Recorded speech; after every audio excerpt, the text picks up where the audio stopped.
Okay, wonderful. Hello, everyone.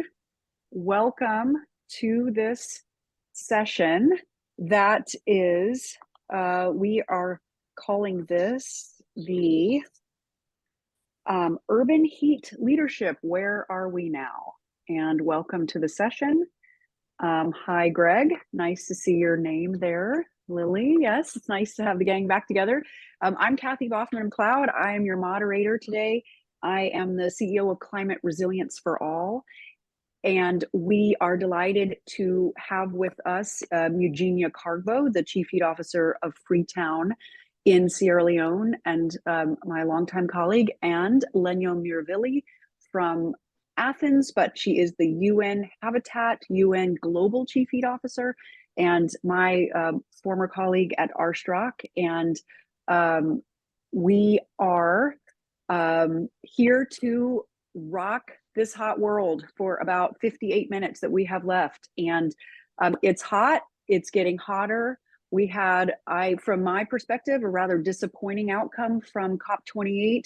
We are phasing down from fossil fuels and not out, and what that means for people disproportionately harmed by heat, as it is the number one killer of climate hazards, killing more people than any other, and oftentimes more people than all the hazards combined. And it's silent, it's invisible, and we have made so much progress in raising awareness, and in part through these phenomenal women who represent the work to protect people and livelihoods from extreme heat around the world, doing it in their communities, doing it at a global scale, with all sorts of solutions. And this is a solutions focused conversation, but understanding the state of the world, and not just the global south. I mean, this is one of the things that's most important. You know, you think about what's happening in Europe. Here comes the Olympics in July and August. Here comes Taylor Swift's European tour. She has lost a fan. A fan lost her life in Brazil. 28 people went to the hospital in an outdoor concert. She's got many more planned in Spain and Portugal and lots of hot places. And we've got to get ready. And it's systemic, and it's health, and it's infrastructure, and it's our systems, but it's also a humanitarian crisis. And so many solutions exist. And this session is meant to take a look, where are we now? Urban heat leadership is now, it's a thing. And we have, and I'm very proud to say this, helped raise the awareness with all of the tools and communication strategies, but also with the science that underpins these interventions. And so for this community today, and for the cafe audience, we want to talk about what are those interventions, how are they working? And so I'm going to ask, and you all saw that Marta Seguro was going to be with us, and there's some irony in this, that the climate induced storms and emergency conditions in Los Angeles prevent her from joining us, as she is a part of the emergency response team of LA. And so she's not able to join us, and we would be hearing from her and about her community, but we'll catch her on the next time. So what I'm asking for my two panelists to do is take 3 or 4 minutes to introduce yourselves. And the question is, you know, what's top of mind for you as this heat season looms? And let me start with Lenyo, and then we'll go to Eugenia. Over to you, Lenyo. And thanks everyone for having us, and let's get into it. Thank you, Kathy. Thanks, Greg, for the invitation. And my name is Eleni Myrivili, and as Kathy said, I'm currently working with the UN Habitat and with our Arstrach Resilience Center to try to advance the whole agenda of resilience to heat for cities. And I've been working before for the city of Athens, and before that I was elected in the city of Athens as deputy mayor for urban nature, urban resilience, and climate adaptation. And so I've been working on urban resilience for several years, and recently, the last few years, together with Kathy and Eugenia, we've been focusing on heat. And exactly because very few people have been focusing on heat, and it's a big issue. It's a really scary issue, and it's a really urgent issue. So what is top of mind for the coming season? In my mind right now, part of what I'm really trying to focus on is how we can join forces from different agencies within the UN and try to coordinate efforts and really try to focus on heat, which is something that the UN is not really focusing on. So this is something that I'm trying to put in the big events that they're doing, but also in the type of financing that they are trying to really create a specific financing for cities that will allow them to really focus initiatives and support initiatives that save lives and help livelihoods. The thing that I'm most worried about, and I really want to focus on, is labor. I think, and this is something that also Kathy, when we were working together, was something that Kathy paid a lot of attention to, which is how is heat affecting labor, and how can we really support the people that often are particularly in precarious conditions economically, the people that have the most low-paying jobs, and how can we create a framework to protect them and make sure that they have some kind of legal or other type of protections. protections. So that's to a large extent what I'm focusing on. And of course, the other one is always how to support cities with nature-based solutions. And I'll stop here because I'm sure that there's much more, because we know that nature is our best weapon against heat. Yep. Amen. Eugenia, over to you. So thank you very much, Kathy. I am Eugenia, and I am from Freetown, Sierra Leone. I am the chief officer for Freetown, and I just want to say it is really important, like what Eleni is doing at the international stage, mobilizing all the international players to give this situation the importance that it deserves. But it's also very important within cities and in communities to continue the mobilization process to enable people prepare ahead of peak seasons. And so at the top of my agenda is just recognizing that in Freetown, clearly, we have about 35% of our city's population living in informal settlements. And in the next coming months, we will be moving into our heat season, which is the hottest month in Freetown. So just really working together, mobilizing, putting together plans to ensure that communities are prepared ahead of the crisis that we're going to face.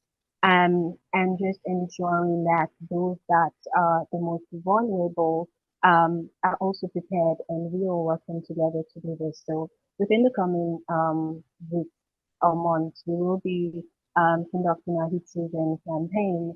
We did the first one last year in partnership with NOAA, where we mapped out the urban heat islands, and we run a campaign throughout the city to enable people to raise the awareness and enable people to understand exactly what's coming their way.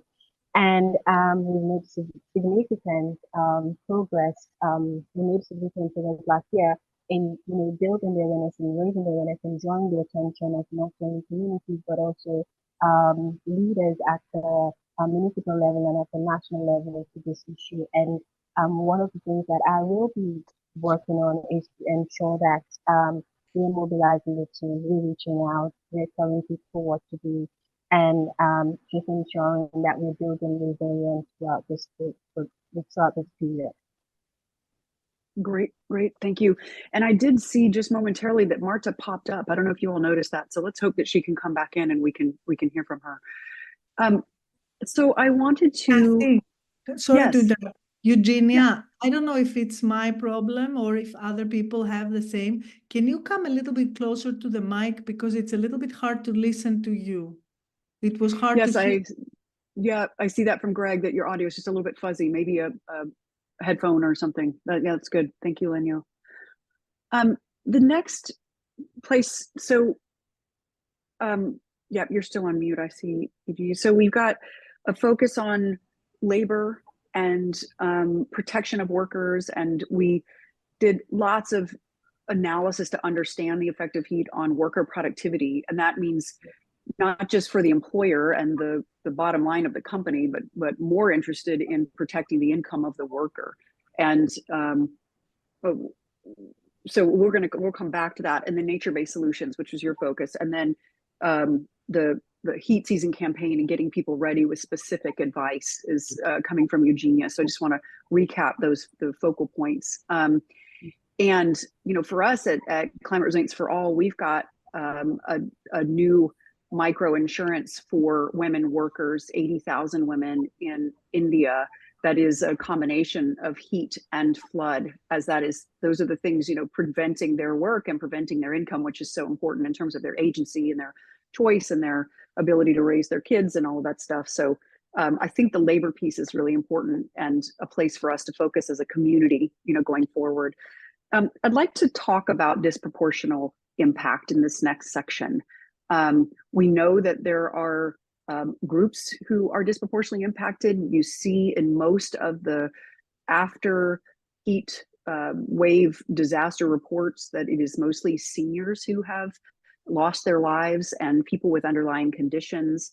In the US, we saw a disproportionate impact on Black and Hispanic workers, but women are particularly and disproportionately impacted physically, our bodies and the way that our bodies work and our organs, and culturally, as required to go to get the water, to prepare the food, to take care of the animals, and financially, as we're busy taking care of kids while men can work. That means we have less real time in the real economy making money, and so that reduces options and choice, and that's a health effect. And we know that every dollar invested in women's health produces $3 in economic activity in a community. And so I wanted to ask you all about disproportionate impact and specifically about women in the communities you've worked with. And so, Eugenia, if I can go to you to talk about some of the wonderful work that we did together in the markets in Freetown, and to hear about that and some perspective from you. And then Lenio, I'll come to you. Thanks, Kati. So, as you said, women are disproportionately affected by extreme heat, specifically those who are in the informal settlement. In Freetown, Sierra Leone, a lot of the women in informal settlement work outdoors. Most of them are farmers, others are market women, and you also have a lot of women who are in the waste sectors who are working in the recycle area. And because of how they live and the way they work, these women are extremely vulnerable to extreme heat because they are outdoor all the time.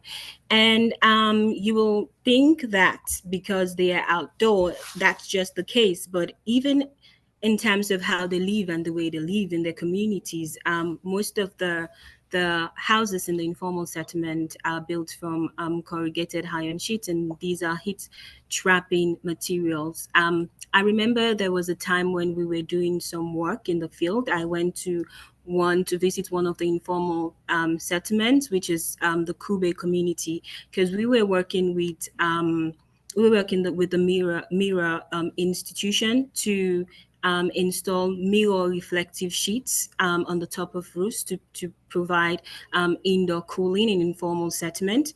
And I was there, I was on the top of the roof. I wanted to take pictures.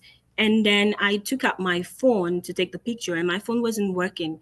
The phone wasn't working. It freezed because of the level of heat and the level of temperature that was in that space. And so just to think about how that affects the health of the people who are living within those communities is really unthinkable. And so we have been working with women in informal settlements, specifically those that are in the market, to help bring forth solutions that will help protect them from extreme heat. So we have, what we did was to install shade covers in 3 of our major markets across Freetown. These are open markets that do not have any shade covers or structured. So we work with these women to install the shade cover, which provided amazing impact to the women. I was working with the women. I remember talking to one of them by the name of Yal Mami, and she explained to me the challenges that they are going through. Most of what they're selling are fruits and vegetables, and when exposed to the sun, they perish, and so they suffer a lot of economic loss, but also health-wise, because of the level of heat and heat stress, they suffer from heat exhaustion. And so most of their revenue, like the money they make on a daily basis, is also being used to buy water to hydrate, to keep themselves hydrated. So these are all the challenges and the level of inequalities that women are also faced with. Mm-hmm. Thank you. And would you just say a word about the shading and the solutions that that you found effective for particularly the market, women in the market? Yeah, so in we install shade covers in the market, working with the women, and we use heat reflective material. The name of the material is called Dampalon, and it helps to reflect the heat rather than absorb the heat. And before we did the installation, we conducted like a baseline assessment using sensors. And after the installation, we realized that the materials were able to provide cooling effect up to about 4 degrees of cooling effect to the women. Wow. Which was amazing. And that's 4C, which is important to note. Yeah, that's centigrade. Yeah, that's a lot. That's fantastic. Thank you, Eugenia. And Lenyo, over to you. And you know, you're seeing now with the global perspective from UN, and I know you're working with lots of different cities and seeing different needs. How does the disproportionate impact? How are you seeing it, and what are cities asking for? And yeah, share from your view. I mean, women are as we know, are socially, financially, and economically disadvantaged. So along with the other socially, economically, and economically disadvantaged and physically weak or disadvantaged populations, they are the ones that end up bearing the brunt of extreme heat. So heat goes and finds all the people that are the people that have economic troubles or that have weaknesses, physical weaknesses, which is stunning. It's such a strange, it's a strange thing to wrap one's mind around it. So issues of equity are really significant in when we are looking at heat resilience building. So one of the first things that cities realize that they have to do, and all of our cities with the chief heat officers did, is to map exposure and map vulnerability and find which are the social groups that are the most precarious. And again, this, as you said, Kathy, it totally spans from the most the poorest and most disadvantaged cities to the rich cities that still have populations that are marginalized and still have populations that live in poverty. So it's kind of easy to to forget that even in the most rich cities, we have populations that either are migrant workers that are given the worst jobs, or communities and neighborhoods that are really disadvantaged and that are also very vulnerable to heat. So each city is basically trying to figure out where are the people that are the ones that will be the first ones to suffer. And they're trying to figure out ways to deal with it. Like, for example, how do we protect the kids? The kids are a big issue also. The kids that can be out playing and not even realizing how dangerous it is to be in heat, and which often are taken to hospitals with heat exhaustion or even heat stroke, because their bodies are it's very difficult to regulate temperatures, so they're particularly vulnerable to heat. Or neonatals, how can we make sure that hospitals understand that the neonatal units need to be at the lower floors rather than the higher floors, where even if they have a blackout, even if they don't have generators, or even if they do have generators, we make sure that the most vulnerable, the women that are pregnant and the kids that were just born, are actually in a cooler environment and they're not risking their lives. In my city, we have a 19% in Athens. I'm in Athens right now. We have 19% of our population is people over 60. This is not often the case in cities, but in our city, we have a large population which are particularly vulnerable in heat, the older people. And we have to focus all our most of our measures, at least, make sure that this is one of the populations that we protect. In Arizona, we know that they had an enormous problem with a large population of homeless people, which in extreme heat were flogging the health system, which was unable to handle the people that were coming in with skin burns from being on the pavements. I mean, every time it's a different group that we have to make sure that we can actually support and make and save.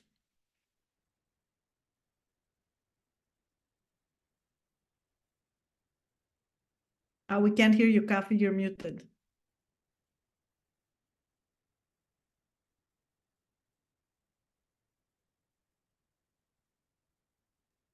Nope, not yet.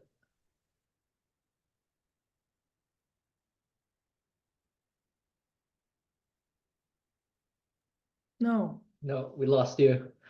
So Kathy, while you work on your audio, maybe I'll just pitch in a question for both Lenia and Eugenia. So you both have both a local perspective of sort of solutions for the solutions at the local city level, in both Freetown and Athens. But Lenia, now you also have this sort of global, highly international role. Eugenia too. She has a global perspective as well. She has also been working a little bit with other cities in Africa, but also has a larger perspective as well. Fantastic. So for both of you, could you give me sort of talk a little bit about the contrast between sort of local action and which problems are solvable on the local scale, city scale, versus which of these challenges are more amenable to sort of multi-city, regional, countrywide, global approaches? Eugenia, do you want to go first? Yeah. So I think that there are, in as much as like we are all different, there are a lot of similarities that we all can build on. And so there are a lot of solutions that we have been working on in Freetown, which can be replicated and shared with other African cities. Lots of learnings on the things we are doing and what other cities are doing in terms of extreme heat. And one of the areas which we have been really working on is on nature-based solutions. So we have taken and hybrid approach in addressing the issues that we face, which is really also evidence-based, building on the mapping exercise that we did last year, just identifying, as Lenio said, where are the hotspots, who are the most vulnerable people, where are the most vulnerable communities. And so we have been mainly focusing on implementing interventions along those corridors.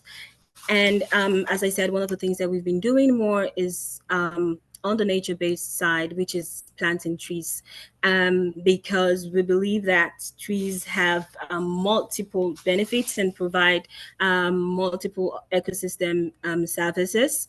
And it's one of the best solutions in reducing heat stress and helping communities to adapt. And so we set a target to initial target to plant 1 million trees. But the emphasis has been around not only planting the trees, but to ensure that these trees are grown, because it's only when they are big enough you can get all the services that you can get from them. And more specifically is also how do we bring communities into this, knowing that they are part of the problem, and bringing them along into climate action, but also building out sustainable systems and models that can be scale up and replicated in different parts of a country, but also in other African cities that is also sustainable. We know for sure that trees provide oxygen and taking CO2. So a lot of the greenhouse gas emissions that are emitted is being absorbed by trees. We also know that trees help to clean the air. They serve as a clean air machine, and help to kind of suck in all the air pollutant that also exacerbates the level of heat, because there's a very close link between heat and air quality, and which is really very, very is a challenge, is a problem to health, causing a lot of health illnesses, respiratory diseases, and kidney failure. And so the value of trees cannot be underestimated when it comes to extreme heat. We also know that trees also provide shade, and they help cool the water, which we all need to drink and to adapt to rise in temperature. And I'm happy to say that we have made significant progress. There are lots of steps that we've taken. We've been able to make, we've been able to plant 997,000 trees out of the 1 million target that we set for ourselves, with 82% survival rate. And we've set new targets to plant 20 million trees by the end of 2030, because the goal is not only to plant, but to ensure that we are reducing the climate vulnerabilities that our city is exposed to. So we're really planting in different areas and different land use typologies. We're planting in the hillsides to stabilize slopes. We're using nitrogen fixing trees to reduce the level of vulnerability in the hillsides. We are also planting mangroves along the coastal line, which serves as a natural buffer and provide shade to the coastal communities. We're also planting across the streets, planting street trees and increasing our tree canopy to reduce the level of heat that communities are faced with. And these are all things that and lessons we have been working with other cities on, and to share a learning specifically along the innovation of bringing technology into this. So we have what we also call the Freetown Tree Tracker app. So this is a technology tool that we have developed, which has helped us to really understand and create visibility around the trees that we've planted. So if you go to Freetown, the the tree tracker app, you can see all of the trees that we've planted, the 997 trees that I'm talking about. You can see where they are planted. You can see the person who is growing the tree. You can see the age of the tree, and you can monitor from your laptop the growth of the trees. And because these trees are geotagged when they are uploaded, Kathy can come to Freetown and by going to the app, if Kathy kind of, build like a relationship with one of the trees, Kathy doesn't need to call me. You just need to plug in the geo code to your Google app, and it will take you directly to see the trees. And these are all learnings, as I said, that we are passing on to other cities. We have a lot of cities that have reached out to Freetown to say, how are you doing this? And we are saying, you're welcome. Come join our community of trees. That's pretty great. Can you hear me? Yes, we can hear you. Yay. Okay, good. I'm so glad. That was fantastic, Eugenia. That alone is incredibly inspiring. I'm just like, I'm pumped. I'm coming for tree number 847,201, and I will let you know what I find. I'm very excited about that. Greg, thanks for pensionting. I appreciate that. So I think we want to go to Lenyo and hear from you, your bird's eye view. Yeah, I think I mean if we take the amazing example of what Freetown is doing with trees, and we try to extrapolate what is common for all cities, is first of all that all cities need trees. But the question is how to do the things that Eugenia is doing. How to finance the trees. So all cities need to finance their trees. Not only planting them, but actually maintaining them and monitoring them. And all cities need, so they need data. And so finance and data and stakeholder engagement. So if we have to kind of just, if I was to quickly just summarize what is common from all cities, which then has to be very specifically addressed based on the particularities of each city, is data, finance, and stakeholder engagement. And these three things are important in all kinds of solutions, whether we're talking about figuring out our most vulnerable populations and how we can approach them and what kind of ways we can make sure that they know how to protect themselves, to how to plant trees, to how to build new districts, to how we need finance, data, and stakeholder engagement. And I'm sure there's much more, but these are the three things that come to my mind as the first kind of three common things. Well, that is fantastic. And there's one more thing, Lenyo, and this is something that you initiated with Alchemia Nova, which is when we were working together, looked at which species are now the right species for the current and future conditions of these trees. And so the trees that may have provided the most shade and the evapotranspiration of the 80s and the 90s with new conditions, you may need to shift to some different species. And so you led a body of work there for Athens and Greater Attica that was a guidebook to city planners and people doing redevelopment of urban areas and doing some green infrastructure, and informed greatly which species are the right ones. Yeah, and not just the species. It's also, I think this is something that again can be high level and low level also. Like high level is like, how can we cool our cities? And this is, we did these guidelines which are like, how can you use nature and water and materials when you're designing the public space and when you're doing any kind of public space alterations, how to do them so that you cool cities instead of just continuing to do the same kind of public spaces that we have, which heat up cities instead of cooling them.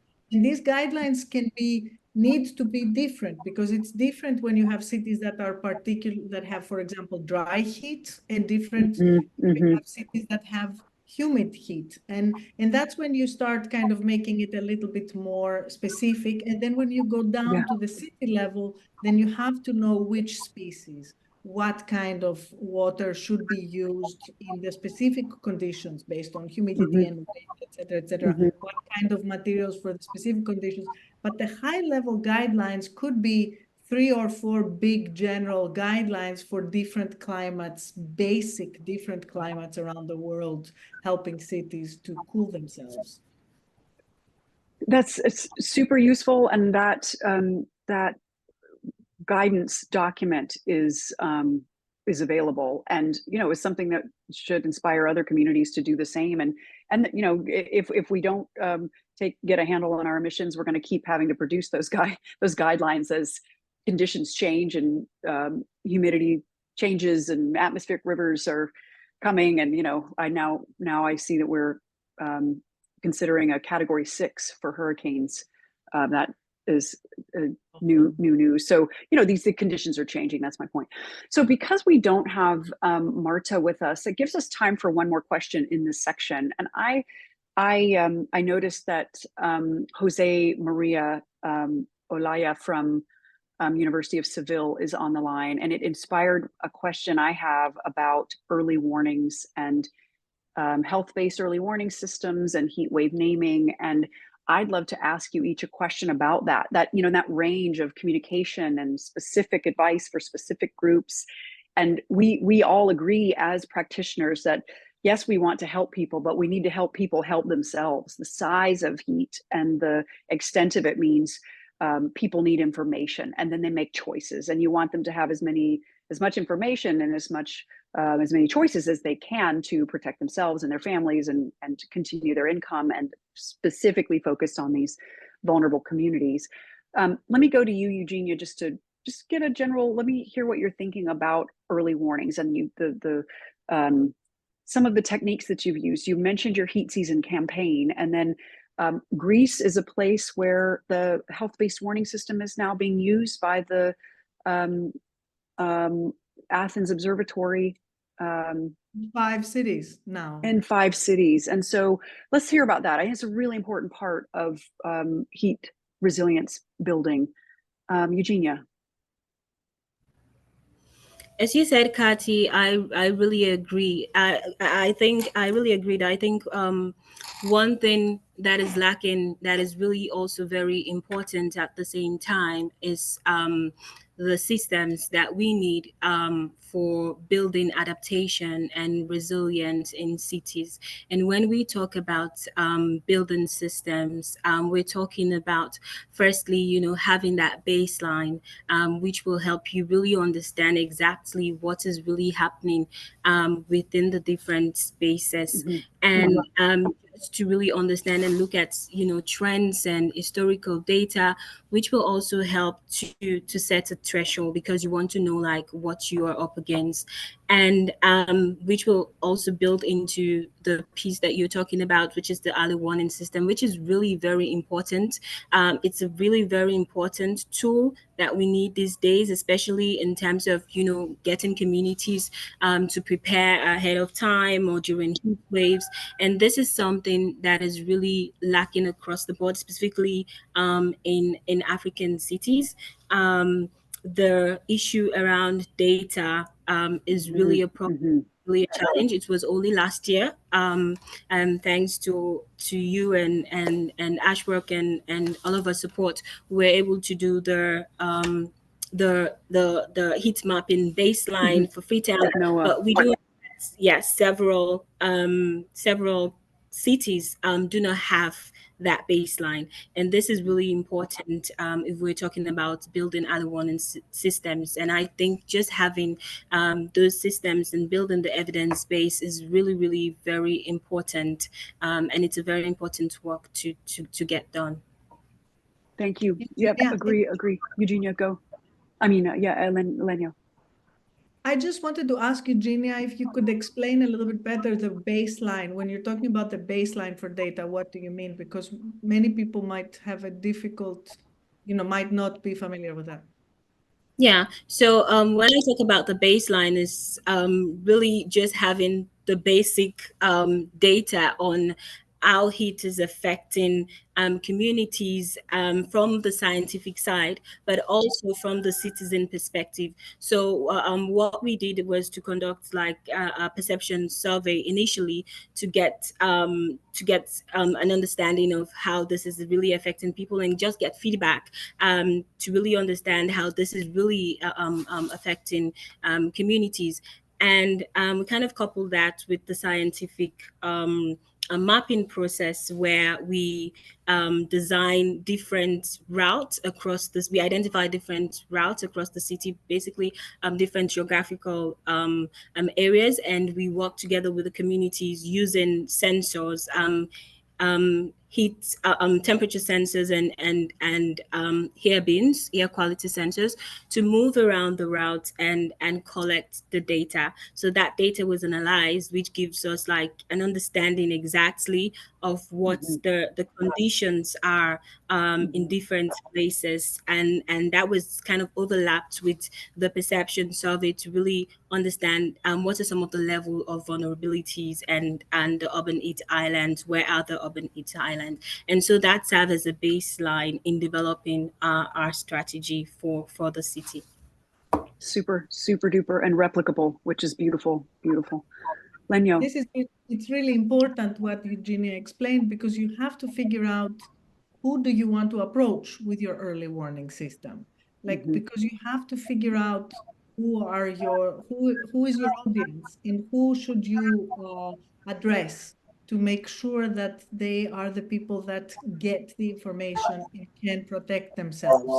So it's kind of an interesting thing, because in the UN, Guterres a couple of years ago made that one of the priorities in the UN system, the early warning systems for all. And I think that the agency that has taken it on as the primary agency is the World Meteorological, the WMO. Together with WHO. But I think the WMO is like the main one, and then etc. A lot of them DRR is also in there. But the data issue is a big issue on how to really build a system, and also what exactly is an early warning system for all. Like, one is, how do you organize and how do you get the basic data about temperatures? How do you measure temperatures? Is it air temperature? Is it land temperature? Is it air and humidity? Is it the etc.? There's so many different. Is it anywhere near the human body that you're trying to protect? Yes, there's so many ways that scientists measure heat, and all the reports and articles that come out have a lot of different ways of approaching heat. So this is one thing, like how do we figure out as cities what we want to measure as far as the weather is concerned, and how do we what is heat, and then we have to figure out what is dangerous heat, what is extreme heat, and where do we set the levels of danger, which is different for each city, as we know.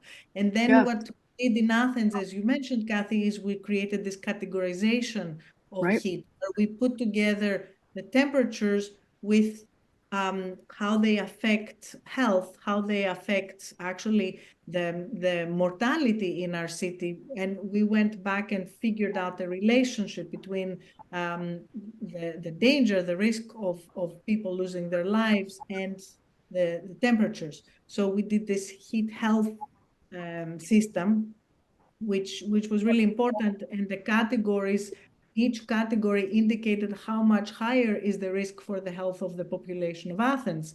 And this is different in the different cities in Greece. So this is why it's important that we create categorization that is very linked, calibrated to the local cities. And if Marta was here, LA, because it's such a widespread city, had to have different. It's like 6 weather basins within 6 LA. different algorithms that show this relationship between heat and health, which now in Greece we have in 5 different cities. So it's very local. It's important for cities to do it, exactly because it's particularly, the conditions are specific. Some cities are more humid and have no wind. Some cities Right. are windier. And so temperatures are becoming riskier at different levels in different conditions, right? So Yeah. then after you figure out how you organize your risk levels in relation to heat, then you have to figure out, okay, how do I address the people that are most affected by them? So how do I put out messages that alert people to the danger? And then there's the third step, which is how do I tell them what to do, or how do I set up specific initiatives that will protect them? So that's the third level. And often when we're talking about early warning systems, we mean all three levels. And some people talk only about, the second level or the first and second level or the third level. Anyway, so it's a little confusing. But it's basically you have to set it up. You have to set up what are your what's it called? Your categories or Thresholds, your thresholds. yeah, your thresholds, your Right. heat thresholds.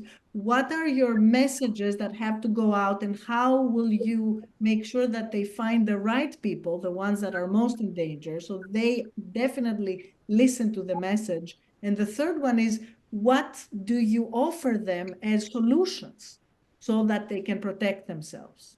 So these are I think the three levels that are really important to set up in all cities, and they don't cost much, and all cities should actually have them.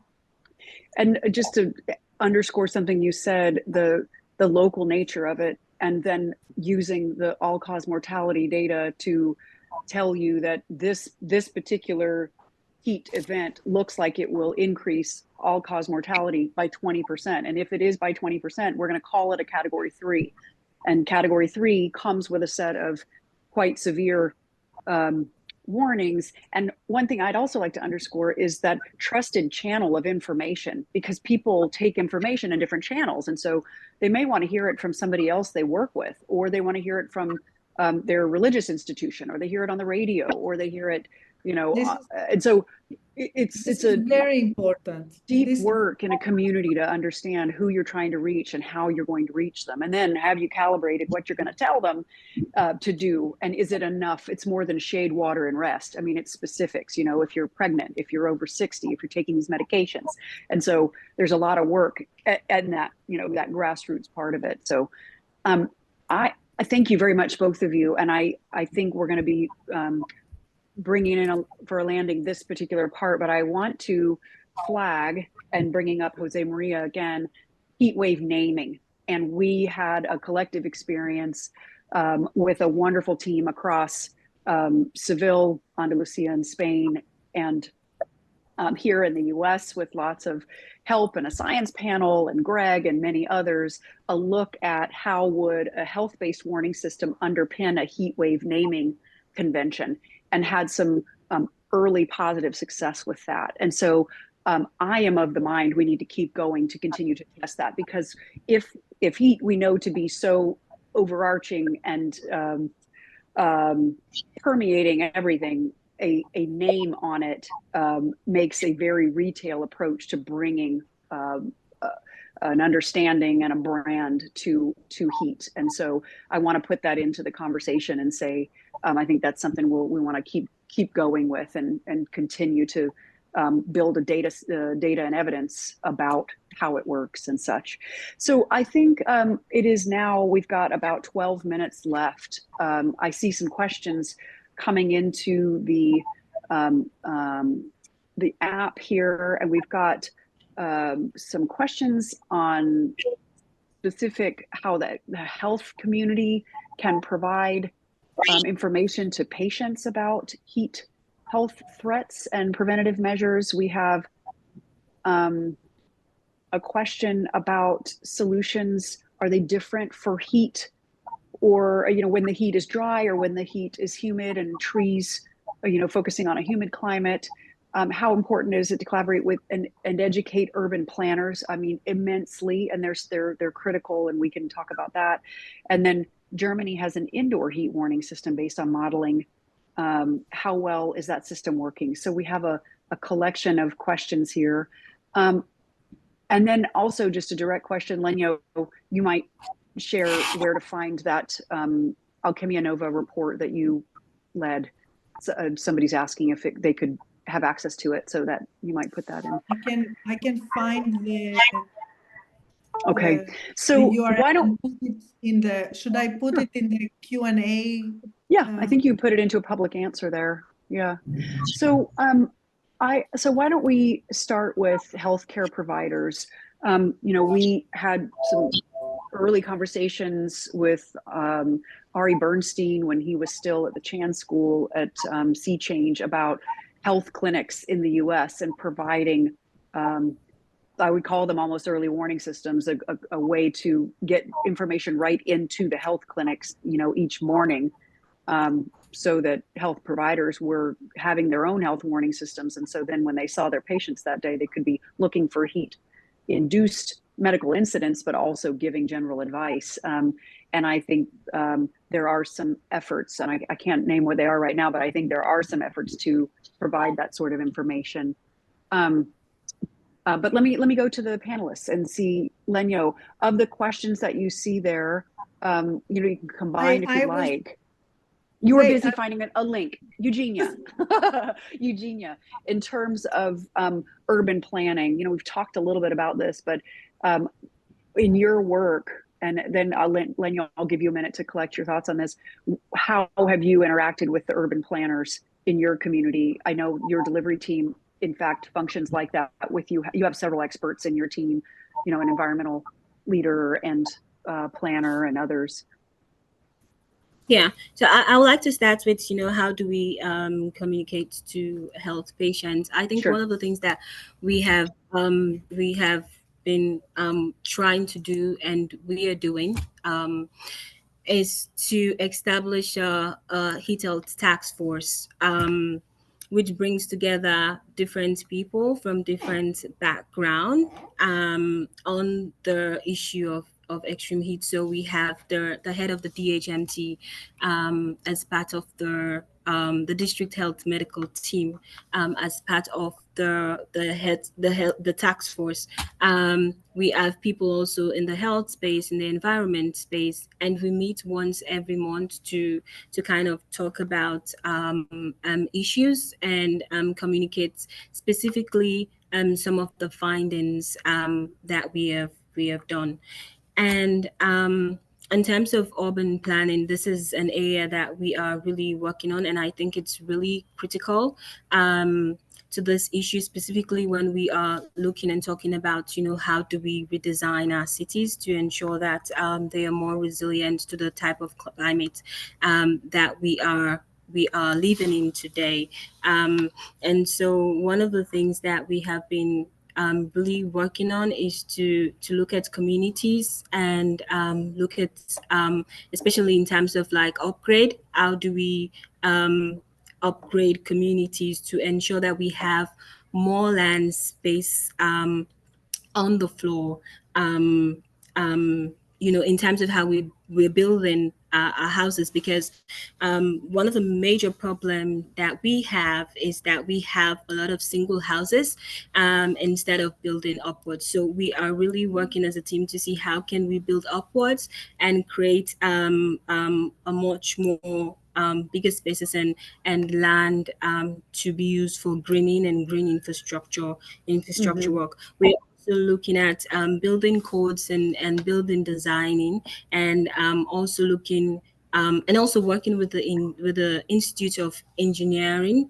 to get them involved into the work and get them to kind of think as to how they think through designing buildings and houses, looking at the type of materials that they should be using, and also specifically on the ventilation of the houses, looking at where doors and windows should be placed. So I think that, as you said, Kathy, urban planning is very, very essential to the work that we are doing and the crisis that we're facing right now. Yeah, amen to that. Lenyo. I want to say that I put the answer up, but it disappeared. But if you go to 1billionresilient.org, 1billionresilient.org, and you look under publications, it says Hadrian Aqueduct Cooling District Heat Risk Reduction Guidelines. It's not too many publications, so you'll see it immediately. It's the heat reduction guidelines. So I think, to answer the question, I think that urban planners are very responsible for health impacts of heat.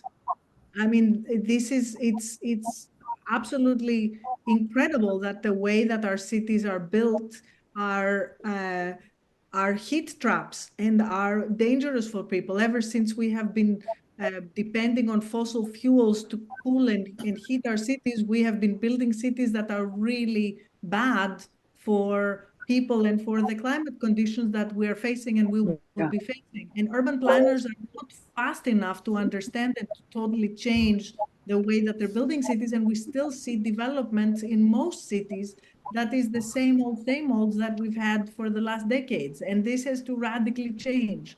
And the responsibility is of city planners, of course. And all of these things that Eugenia brilliantly mentioned before have to be taken into consideration. And they have to, city planners and city decision makers have to create, as Eugenia said, I love her answer, these teams that are much more multidisciplinary to figure out solutions that have to do with ecologists. They have to have ecologists into their mix. They have to bring landscape architects into the mix and stop kind of thinking at landscape architecture and parks and green, something that you put after you develop a city. You have to start with it in order to be able to deal with climate change. And also to answer, to fold into the other question, exactly, like if we have if we have heat and humidity, what kind of urban planning do we need to do there? What kind of trees? Yes, we do need trees there as well. Trees are fantastic in both arid and very arid are very difficult for trees to survive and to actually support climates in extremely arid climates. Still we need trees and trees can be amazing, but that's another discussion. But also in humidity and heat, trees are really important. But we need to figure out what are the right solutions, what are the right species, and how do we combine gray, blue, and green infrastructure in the right ways so that the thermodynamics of our cities, and that's where we need even physicists to come in and help us figure the solutions. And this is something that we need to do fast. And not urban planners are not waking up fast enough to the fact that they need help. Well, and not only help, finance. And so we need to attach the financing streams and the measurements, the metrics that go with that finance to what Lenyo just said. And so there are some efforts afoot to do that. So we just have a couple of minutes. Let me ask let's see. I know we didn't get to every question. I don't think we have an answer on the German indoor policy. I think we could try to find some help for you on that. But in about 30 seconds, what's the what? We don't know about Germany, but we know that this amazing thing that's happening with AI in Delhi, with like people that are figuring out temperatures indoors and figuring out which apartments are actually, people are in danger, and directing people to go out of their apartments depending on how hot they are. And telling you're in danger, you need to leave. Which is another crazy it's great aspect. But anyway, continue, Kathy. I'll stop here. Okay, great. So in 30 seconds, what is the thing in this next heat season that you are most excited about? Like, what's the good thing? We were not having this conversation 2 years ago. We did not have all of these solutions. We didn't have this knowledge. We didn't have these teams. We are making progress. No one has to die from extreme heat, and we are making so much progress. And so what's the good thing you're looking forward to? Eugenia, and then Lenyo. As you said, no one has to die. So for me, it's about really raising the awareness, working with communities to ensure that throughout the heat season, we build community resilience and we bring communities along with us. Amen. I love it. And Lenyo. Same, like taking Eugenia, what she said, to the bigger picture. that we have more decision makers, more people in the private sector, more people in the humanitarian sector that are waking up to the fact that this is the #1 health crisis. And it's going to be a really public health issue that we're going to be facing, and we need support. And people are starting to know about it. So much. I think we may be cut off, but I am Kathy Baughman McLeod, Climate Resilience for All. Our motto is, when women are climate resilient, we will all be climate resilient. Thank you for joining. We look forward to the next round of the conversations. You women are amazing and doing amazing work. Thank you to the audience and all that you are doing in your communities, and have a great afternoon. Thanks. Thank you, Kathy. Thanks.